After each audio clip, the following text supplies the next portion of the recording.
तो आपने उसमें बोला कि शुभ भाव भी होता है और शुद्ध भाव भी तो रहते हैं, तो मतलब दोनों के बीच में एक लाइन का भी डिफरेंस बता देंगे थोड़ा। और शुभ भाव तो हमें पता है कि मतलब उससे पुण्य बंद होता है, तो शुद्ध भाव कब आएगा और मतलब कैसे पता चलेगा कि ये वाला भाव मेरा शुद्ध भाव है? शुभ भाव तो हम डे टू डे लाइफ में एक्सपीरियंस करते हैं।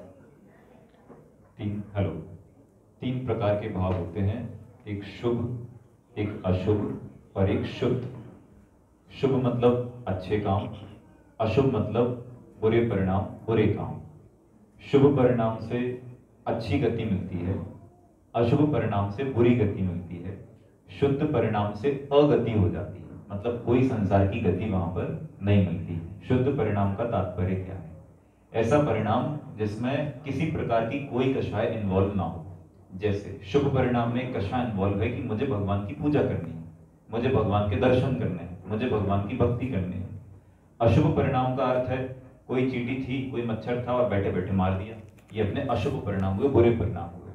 शुद्ध परिणाम जिसमें न किसी का अच्छा करने का भाव हो, न किसी का बुरा करने का भाव हो, ऐसी परिस्थिति जिसमें मैं केवल स्वयं को ही जानूं, उसका नाम है शुद्ध भाव।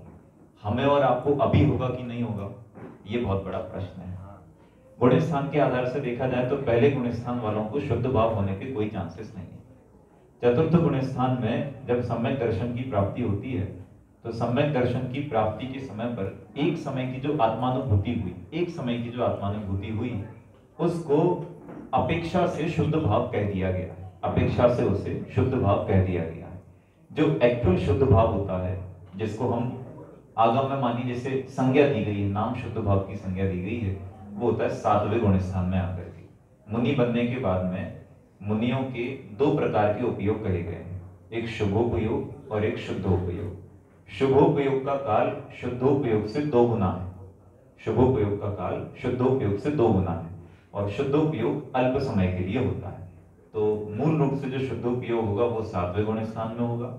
उपचार से जो शुद्धोपयोग कहे गए हैं, उपचार से मतलब इस अपेक्षा की वहां पर जो कषाय चौकड़ी का अभाव हुआ वो इतना बड़ा अभाव नहीं माना गया, तो उसको संज्ञा नहीं दी गई। लेकिन चौथे गुण स्थान में आत्मानुभूति के समय और 5वें गुण स्थान में जब 2 कषाय चौकड़ी का अभाव हुआ, तो उस क्षण पर शुद्ध उपयोग होने की बात कही गई है। लेकिन ये पहले गुण स्थान की परिस्थिति में शुद्ध उपयोग नहीं होगा। नहीं होगा तो फिर धर्म करें कि नहीं करें? शुभ उपयोग करें। क्यों करें? मैंने दोपहर में आपको कहा था, पुण्य का सदुपयोग यदि किया जाएगा तो उससे ऐसी परिस्थितियां बनेगी जिससे मोक्ष पक्का हो जाएगा। जिनेंद्र देव की शरण में आने पर उनकी पूजा करने से, भक्ति पूर्वक उनके स्वामी जी की उनकी बात को सुनने से, उनकी स्तुति वंदना करने से ऐसे संयोग मिलते हैं कि जिसमें शुभोपयोग का भी नाश हो जाता है। एक बड़ा प्रसिद्ध कथन गुरुदेव श्री का है, दया, दान, व्रत, भक्ति, पूजा, ये सब कुछ शुभोपयोग है, हेय है। लेकिन किस परिस्थिति में है वो एक बहुत बड़ा प्रश्न है। उसका उत्तर मैं आपको एक उदाहरण के थ्रू देता हूं। मैं ये मानता हूं जो लोग केला खरीदना और केला खाना जानते हैं, वे लोग शुभ, अशुभ और शुद्धोपयोग के कॉन्सेप्ट को समझ सकते हैं। 2 बहुत चतुर व्यक्ति थे, बहुत चतुर व्यक्ति, बुंदेलखंड के तो नहीं हो सकते, हमारे यहाँ इतने चतुर व्यक्ति नहीं है, किसी बड़े शहर के चतुर व्यक्ति रहे होंगे। केला खरीदने के लिए गए तो केले वाले से पूछा, साहब केले क्या भाव दिए? तो उन्होंने बोला कि 20 रुपए किलो। अहमदाबाद के जहां के नहीं, बोले केले क्या भाव दिए? कि 20 रुपए किलो दिए। तो बोले 20 रुपए में किलो में अकेले केले दिए कि छिलका भी साथ में दिया? 20 रुपए किलो जो आपने केले दिए, तो अकेले केले साथ में दिए कि छिलका भी साथ में दिया? तो बेचने वाला उसको घूर के देखता है, बड़ा विचित्र व्यक्ति आया है, पहली बार ऐसा कोई ग्राहक आया। तो उसने कहा नहीं साहब अकेले केले दिए। उसने 20 रुपए किलो में छिलके सारे केलों के उतारे, उसको एक पॉलीथिन के अंदर 1 किलो केले भर के दे दिए। दूसरा एक और चतुर व्यक्ति आया, पड़ोसी था उसका, साहब केले क्या भाव दिए? 20 रुपए के 1 किलो। यहाँ तो बोले 20 रुपए के 1 किलो दे दो। अब दोनों अपने घर पहुंचे, तो जो पहला वाला व्यक्ति था वो तो घर पहुंचा, उसके केले सुरक्षित घर पहुंच पाए कि नहीं पहुंच पाए? क्यों नहीं पहुंच पाए? छिलका उतारा था। दूसरा व्यक्ति खाना खाने बैठा, तो उसकी पत्नी आई उसके पास और केले का छिलका उतार रही थी। तो बोलता तू पागल है क्या? 20 रुपए किलो में अकेला केला नहीं आया, 20 रुपए किलो में केले के साथ साथ में छिलका भी आया है। अकेला केला नहीं खाएंगे, केले के साथ में क्या खाएंगे? तो दोनों बहुत होशियार व्यक्ति थे कि नहीं? कुछ हमारे सीधे साधे जैसे लोग थे। बाजार से केला लेकर के आया तो छिलके वाला लेकर के आया, और खाने की बारी आई तो छिलका उतार करके फेंक दिया और खा लिया। ये परिस्थिति शुभ, अशुभ और शुद्ध की है। केले का मतलब है शुद्धोपयोग, शुद्धात्मा। जो केला है वो शुद्धोपयोग, जो छिलका है वो है शुभोपयोग।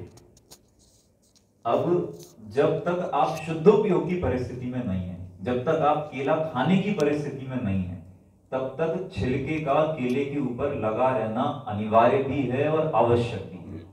यदि खाने के पहले आपने छिलका उतार करके फेंक दिया तो आपका केला जो है वो सड़ जाएगा। इसी प्रकार से जब तक शुद्धोपयोग नहीं हो जाता तब तक शुभोपयोग का छिलका केले के ऊपर चढ़ा रहना आवश्यक भी है और अनिवार्य भी है। पूजा पाठ, क्लास, भक्ति, स्वाध्याय सब कुछ अनिवार्य है।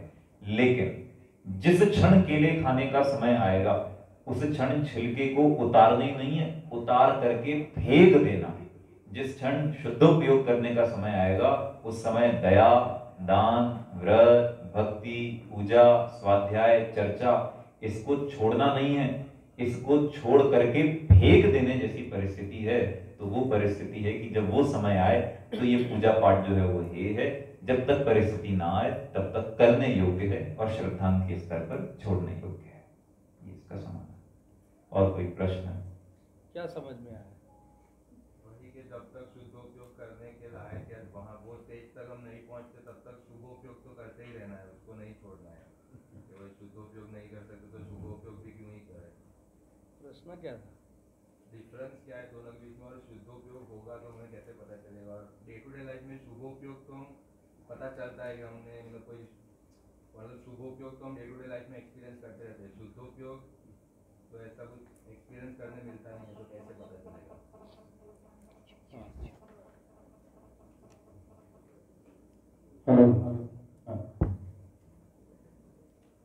શુભ ઉપયોગ થોડું લઈએ છે। બીજા કોઈ પ્રશ્ન પાછા ના હોય? चलो 2 मिनट कि जो क्वेश्चन पूछेगा उसको लिफाफे में 500 रुपये लिख के दिया जाएगा।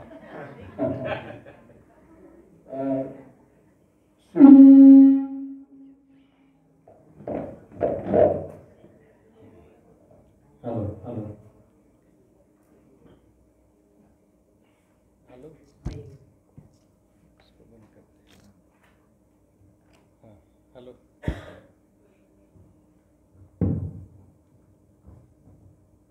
ઉપયોગ મૂળ 2 પ્રકારના, બરાબર છે? શુદ્ધ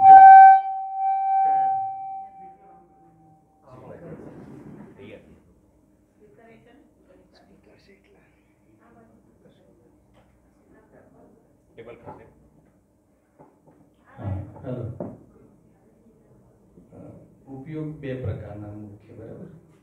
એક શુદ્ધોપયોગ અને એક અશુદ્ધોપયોગ। પહેલા મૂળ 2 ભેદ, અશુદ્ધ ઉપયોગ અને શુદ્ધ ઉપયોગ। અશુદ્ધ ઉપયોગના 2 ભેદ, શુભ ઉપયોગ અને અશુભ ઉપયોગ, બરાબર? એ બંને અશુદ્ધ છે। હવે એક પ્રશ્ન છે મારો કે શુભ ઉપયોગ, અશુભ ઉપયોગ અને શુદ્ધ ઉપયોગ, બરાબર? તો શુભ ઉપયોગમાં કયા ગુણની પર્યાય છે? अशुभ उपयोग कया गुणनी पर्याय है? क्लियर थी जैसे 2-5 मिनट में क्लैरिटी कोई भी जवाब आप ही सके